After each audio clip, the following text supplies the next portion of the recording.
Hi everyone, welcome back to Toxic Till the End. If you've been following along, you already know that this podcast dives deep into the messy, complicated, and sometimes downright toxic moments that shape us into who we are. These stories aren't just about drama, they are about growth, hard lessons, and those pivotal moments that stick with us long after they happen. This episode is going to be a little nostalgic. It's all about friendship, young love, and the bittersweet lessons you don't even realize you're learning until you are older and looking back with fresh eyes. We are talking about those connections that seem so simple at the time, but ended up leaving a lasting mark on your heart and shaping the way you see relationships forever. So grab a drink, get comfy, and let me take you through the story. Let's take it back to 2006. That was a pivotal year for me because my family and we packed up everything we knew and we moved to Oregon. It was a complete reset. It was filled with new surroundings, unfamiliar faces, and that overwhelming mix of excitement and nervousness that comes with starting fresh. So I remember the air feeling different. The trees seemed taller and everything had this sense of possibility. Luckily, adjusting wasn't as hard as I feared, and making friends came so quickly, surprisingly. So the two people in particular became incredibly important during that time. They were Michelle and Porter. So Michelle and Porter were siblings, and they played a huge role in shaping that chapter of my life. My connection with them started in two completely different, yet equally meaningful ways. Michelle and I met at church during Sunday school, a place where new connections weren't uncommon, but ours felt different. It was effortless and immediate. From the moment we met, it was as if we had known each other in the past life. We laughed easily together, we bonded over shared interest, and we had this natural rhythm in our conversations that made it seem like no topic was off limits. So what stood out the most, though, was the unspoken understanding between us, an intuitive sense that we were meant to be in each other's lives. Whether we were talking about our favorite songs, dreams for the future, or simply joking around, it all felt right. Our friendship wasn't just built on commonalities, but on the kind of trust and connection that is rare to find, especially so quickly. Porter, on the other hand, he came into my life in a completely unexpected way. So I didn't meet him until a few weeks down the line, and it wasn't through Michelle, it was surprisingly through another friend, and her name was Nicole. And with Nicole, it was one of those chance introductions that didn't seem significant at first, but looking back, it was a pivotal moment that would eventually shape the dynamics of some of my most meaningful friendships. So Nicole and I crossed paths at school. Our first encounter happened in the library when I accidentally knocked over a stack of books she was carrying. After a quick laugh and a brief conversation, she invited me to sit with her at lunch. That one simple invitation turned into something more than just a casual acquaintance. It blossomed into a friendship that felt easy and natural. And over time, we bonded over everything from our favorite movies to our dreams for the future. Eventually, Nicole introduced me to Porter, since the three of us were in the same grade. At first, he was a bit reserved, but once he warmed up, it became clear that we all clicked effortlessly. So every day at lunch, we sat together. It didn't take us long before we became our own little trio, just navigating the ups and downs of high school together. As months passed, Michelle and I grew even closer. So remember, Michelle is Porter's sister. We were so close, in fact, that the weekends felt incomplete without each other. We would spend hours talking about everything and nothing. Our bond wasn't just about shared interest, it was about the kind of friendship that felt like family. Naturally, Porter fitted in with Michelle and I, and it wasn't long before our families started to intertwine too. Our moms became close friends as well. Soon enough, Sunday dinners became a regular thing, like birthdays were celebrated together, and holidays felt more like a big, blended family gathering. It was one of those rare connections where friendship extended beyond just us. It became something much bigger, something that felt permanent. At church, everyone knew Michelle and I as best friends, but people couldn't help but notice how close Porter and I had become as well. We spent so much time together that naturally people started talking. People were whispering and making assumptions, and before we knew it, rumors were flying that we liked each other more than friends. But let me set the record straight. Porter was like a brother to me. Our bond was built on trust, mutual support, and a shared understanding that never once crossed into romantic territory. We were strictly just friends, nothing more, nothing less. And it didn't matter how many times we denied the rumors, people believed what they wanted to believe. But between us, there was never any confusion. No matter what others thought, our friendship remained unshaken.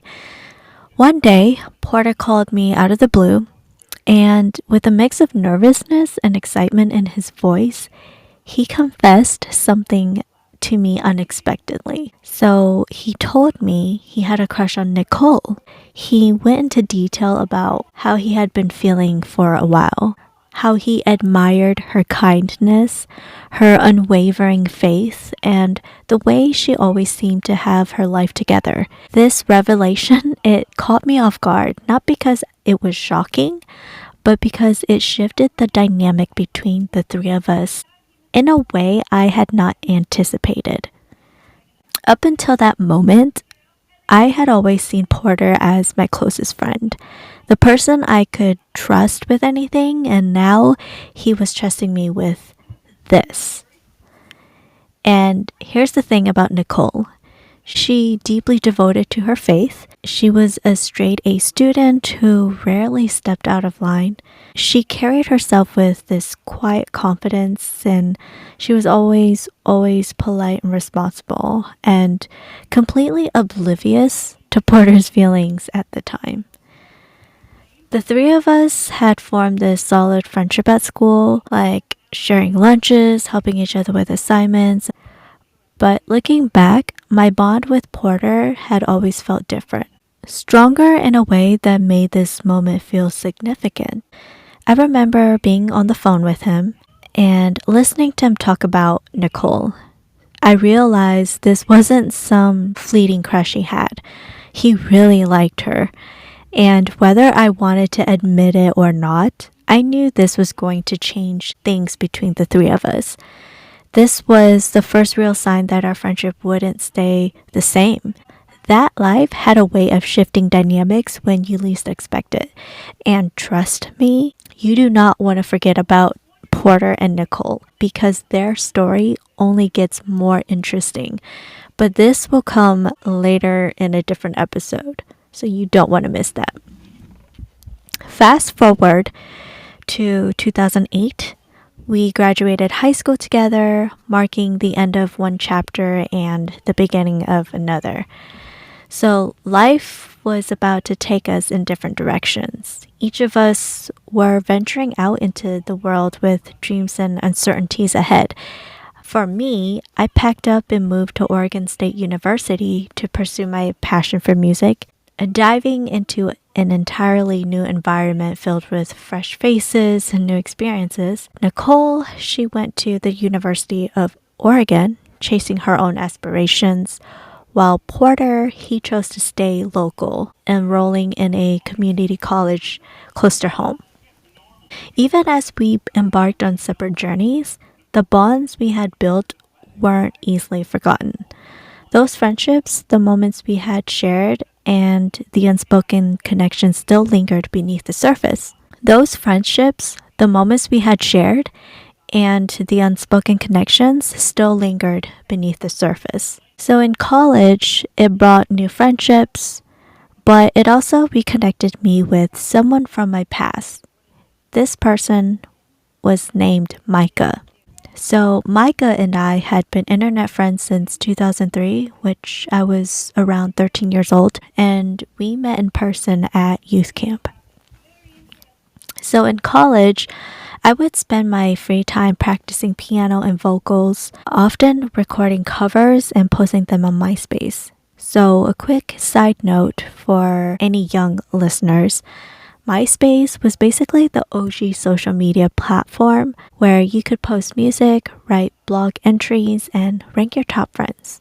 Yes, top friends were a thing. Anyway, so one day I got a notification from someone I did not expect. And this person, his name was Dean. And let me tell you, I had the biggest crush on Dean since I was 15 years old. Dean was this effortlessly cool guy at youth camp, the one who played both soccer, basketball like a natural, always surrounded by people, yet never seeming overly cocky. I remember watching him from a distance, and I was admiring his confidence and charm, completely convinced he didn't even know I existed. But there was one particular moment that stuck with me. And that moment was when Dean was chasing my best friend Annie around with a cooler of water. He was laughing like he didn't have a care in the world. Annie, however, she wasn't laughing. She was absolutely furious because those were the only clean clothes she had left, the ones she had on. She was so upset, and I remember I was helping her scramble to dry off and figure out what she was going to wear next. It was a small but telling moment. Dean's carefree energy was part of what made him so attractive. But sometimes he didn't consider how his actions affected others. But, despite how much I liked him, I never breathed a word of my feelings. To me, it was something sacred, something that lived in my quiet corners of my mind, a secret admiration that I never expected to be anything more than that. Dean and Micah were friends, so Micah randomly added Dean to our online chat. I was completely off guard. I wasn't expecting it, and for a brief moment, I debated whether I should even engage. But then, as soon as we started talking one-on-one, something just clicked. We lost track of time, our conversation flowing effortlessly as if we had known each other forever. Hours had passed, and without me realizing, by the time we finally said goodnight, I was left staring at my screen. I was smiling like an idiot. There was something about Dean, his wit, his charm, the way he seemed genuinely interested in what I had to say, that made my heart race in a way I hadn't felt before. It was the kind of interaction that made you look forward to the next message, or the next call, or the next moment you get to talk again. The next day, I couldn't stop thinking about him. No matter what I was doing, like brushing my teeth, working, or even mindlessly scrolling on my phone, our conversation kept replaying in my mind. I would analyze every little thing he had said, wondering if there was something deeper meaning I had missed. Like, was he thinking about me too? Did last night's conversation mean as much to him as it did to me? Well, the next evening, we were chatting again, and something felt different. Dean was acting a little more reserved, so he was choosing his words carefully, like he wanted to say something but wasn't sure how. Then, out of nowhere, he dropped a vague statement that immediately had my heart racing. So he typed, "There is a person I've been thinking about lately. I don't know if I should tell them how I feel." And I remember staring at my screen, my pulse quickening. I was thinking like, was he talking about me? I I wanted to believe he was, but what if he wasn't? What if I got ahead of myself and embarrassed myself quickly? So I played it cool, keeping my response light. He took a few moments before responding. He said, I just don't know if what I'm feeling is real yet. So I hesitated, my fingers hovering over the keyboard, and I wanted to push for more, but I also didn't want to risk giving myself away. So all I said was, well, maybe you should take your time and figure it out. No rush. For several minutes, we went back and forth like that. Him hinting, me cautiously responding, both of us dancing around the obvious, right? And my heart was pounding the entire time, hoping and praying that I was the person he was talking about. Then finally, he said it. He said, I think I have feelings for you. And this was when a rush of emotions flooded through me. I felt relief, excitement, nervousness, but just as quickly as I let myself bask in those words, he followed up with something that made my heart sink. He said, but I'm not sure if these feelings are real yet. Those words left me spinning. What did that even mean? How could you think that you had feelings for someone but not know if they were real? And despite my confusion, I pushed those thoughts aside and told myself to be patient. At least he was being honest, right? And we agreed to take things slow. A few days later, he asked for my phone number. I hesitated for a moment before giving it to him. It felt like a big step, like things between us were shifting into something more personal. Eventually, I gave him my number, and from then on, we talked and texted often. Some nights, we stayed up late, our conversations flowing effortlessly as we shared stories, jokes, and personal confessions, while other times we would just send each other random thoughts throughout the day. Things that reminded us of each other, or little check-ins to see how the other was doing. And of course, I loved it. I loved having that constant connection with him, feeling like I was becoming a part of his daily life. At first, it felt perfect. It felt like we were building something meaningful. But then, little by little, the toxicity started to creep in.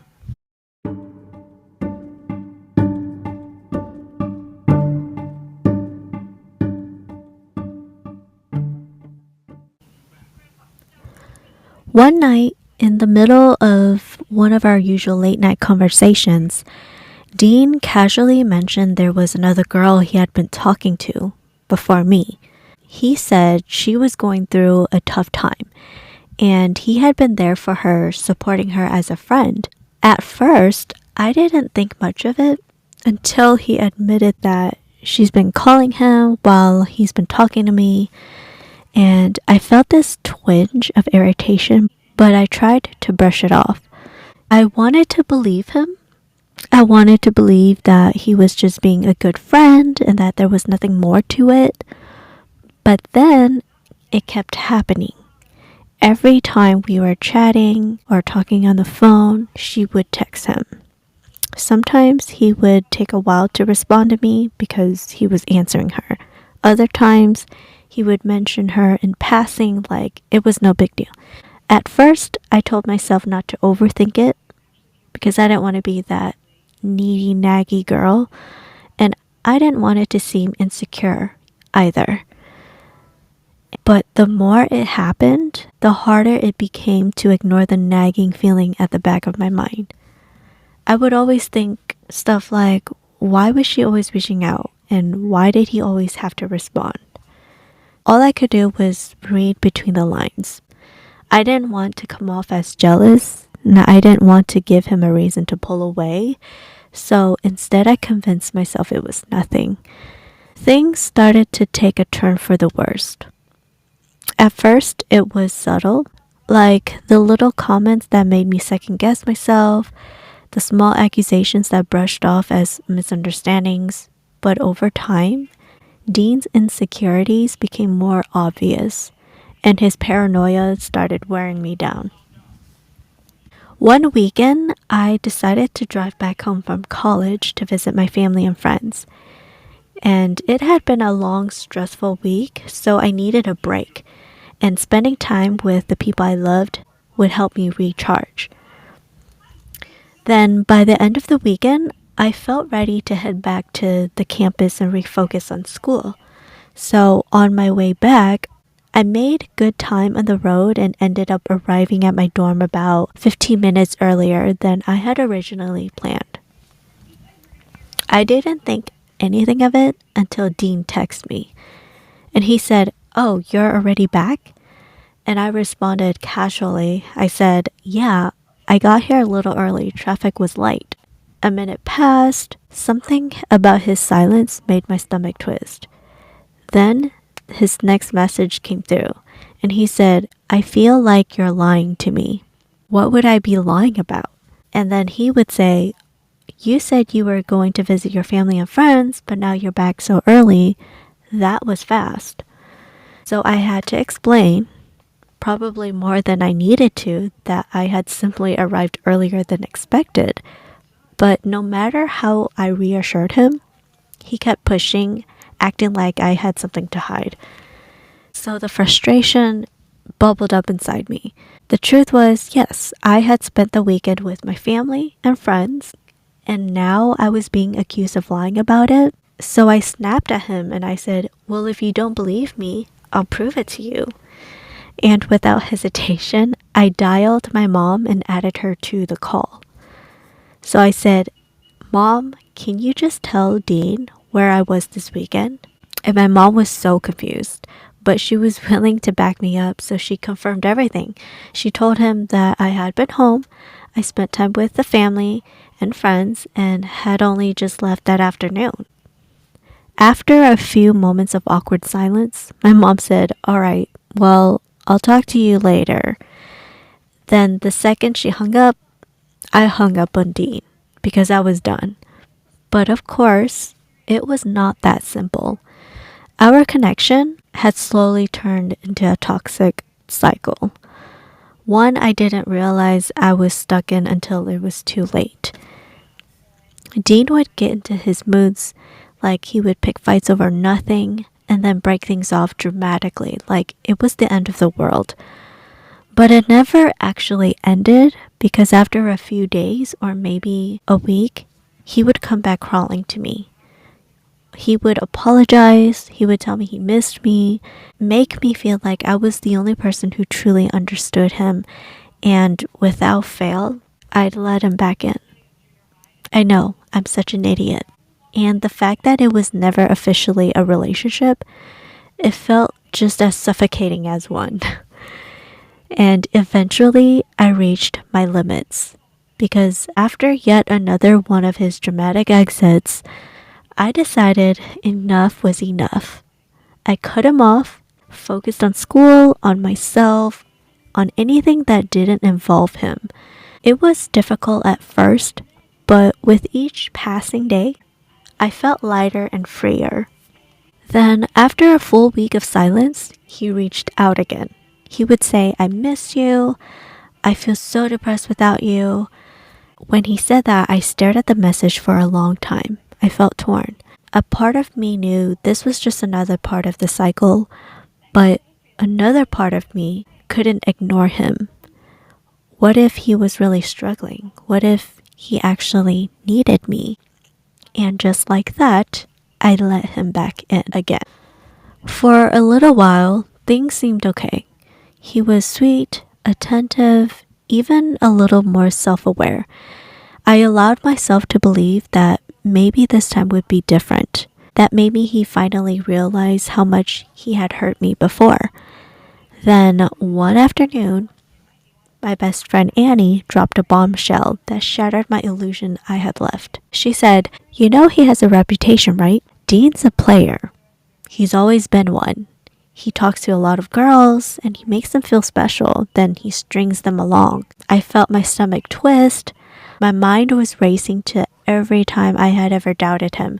So that night, I confronted him. And his reaction was instant. Instead of denying it or trying to explain, Dean lashed out on me.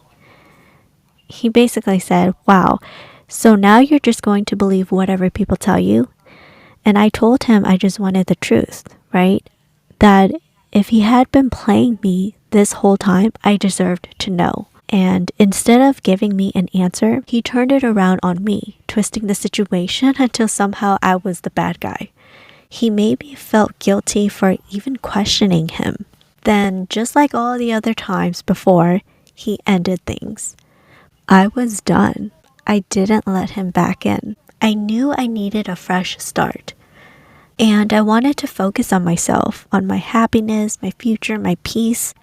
And that's when I decided to transfer to community college closer to home. The change wasn't just about academics, it was about regaining control over my life. And being back home gave me the space I needed to heal, to separate myself from the toxicity that had weighed me down for so long. At first, moving on wasn't easy.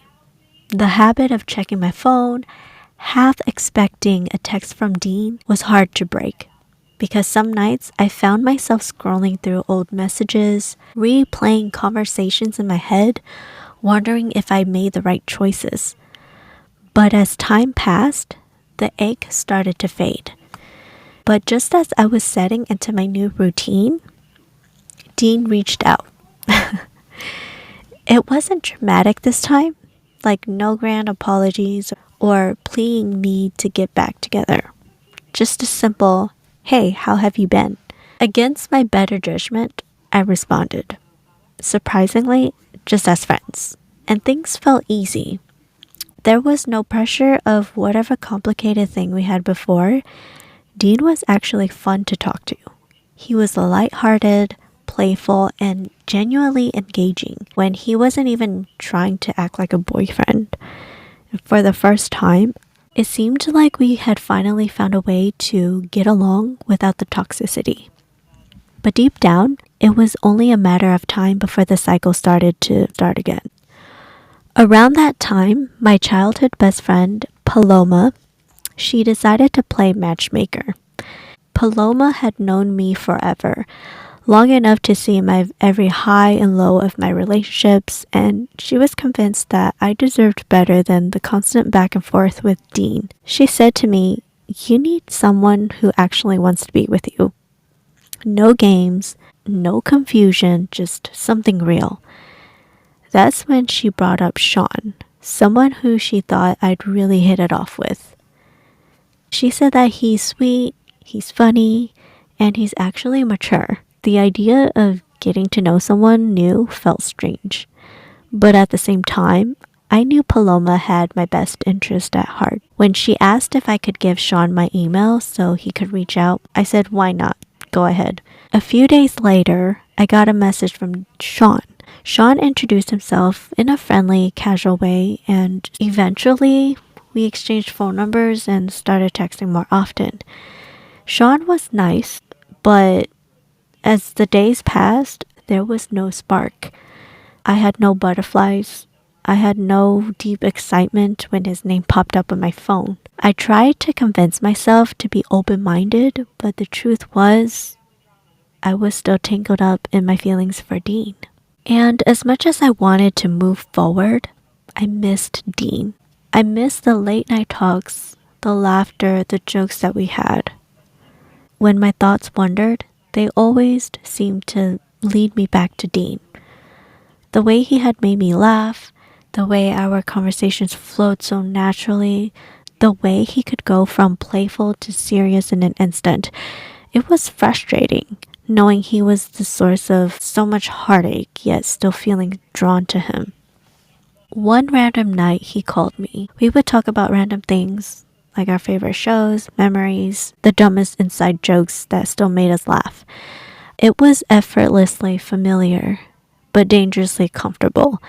And before I knew it, we were right back where we had started.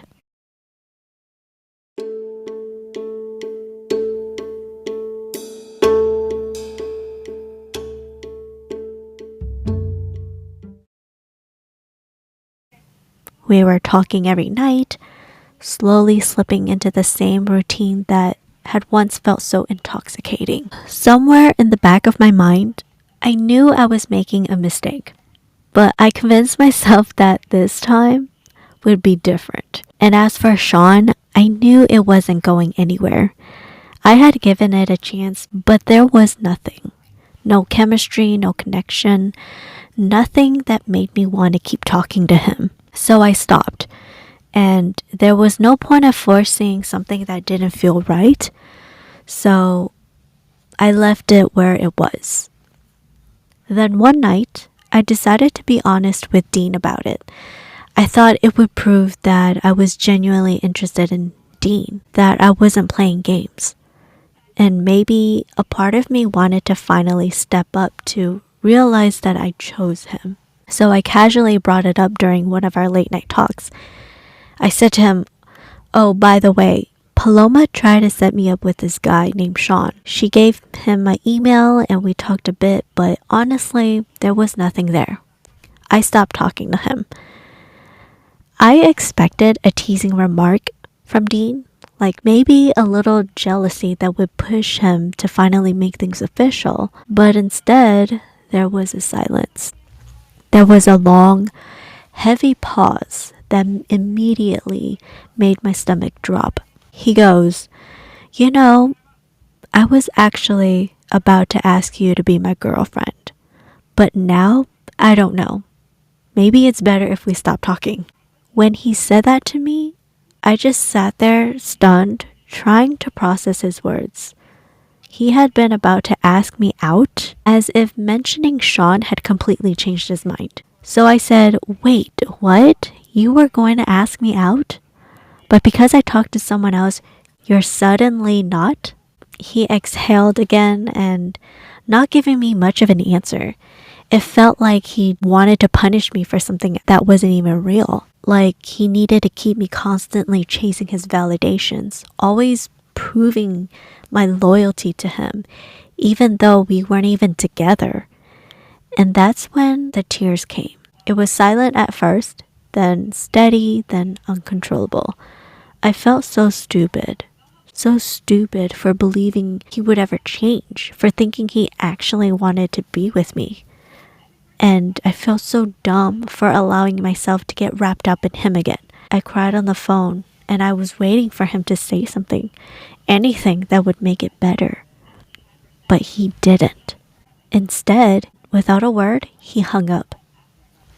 I stared at my phone in disbelief, with tears running down my face. He did not comfort me. He did not fight for me. He did not care that I was crying. And that was the moment I realized that Dean was great at being a friend, but he was terrible at being anything more than that.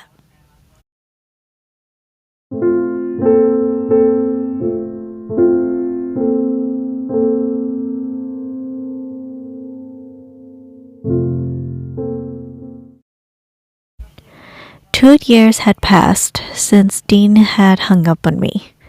2 years since I had cried over him, since I had finally let go. Life had moved on in ways I never expected.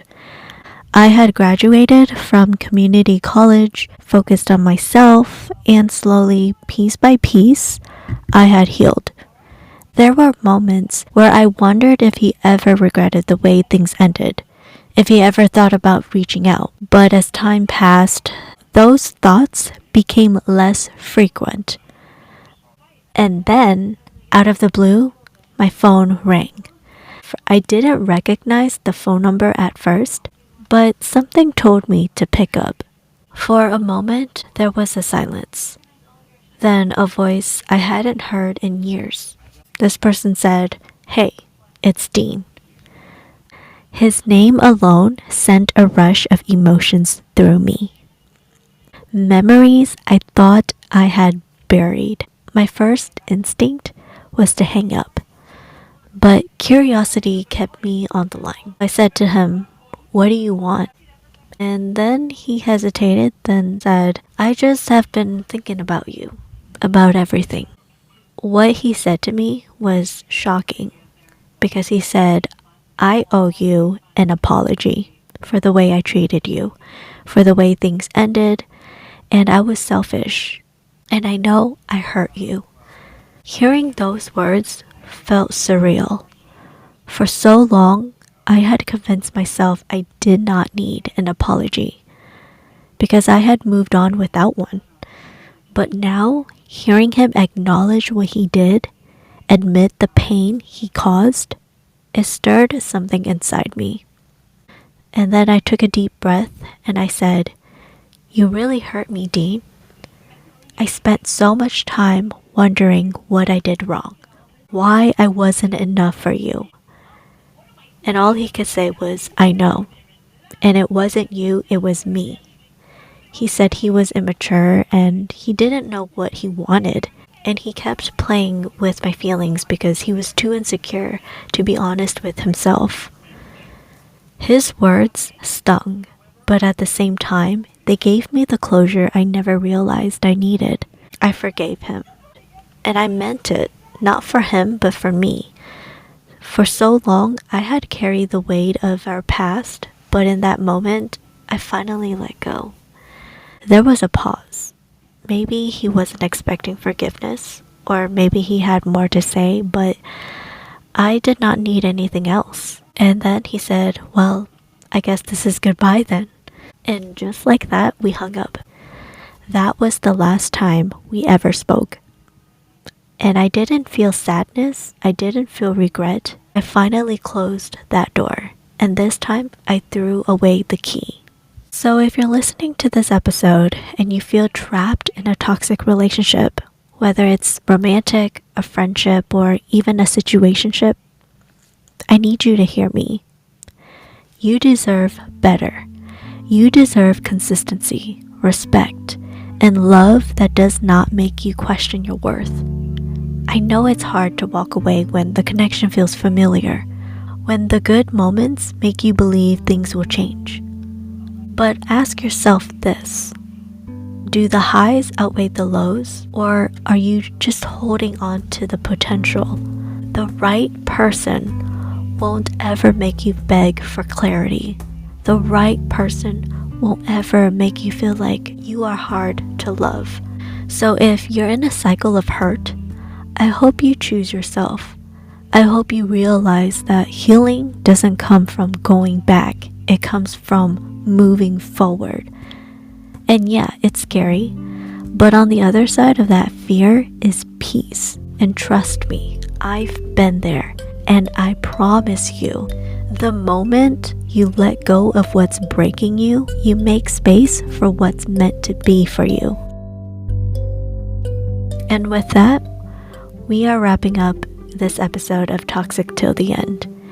If this episode resonated with you, make sure to follow, share, or send it to someone who might need to hear it. Until next time, stay strong, trust your worth, and remember, you are stronger than you think, and your story isn't over yet.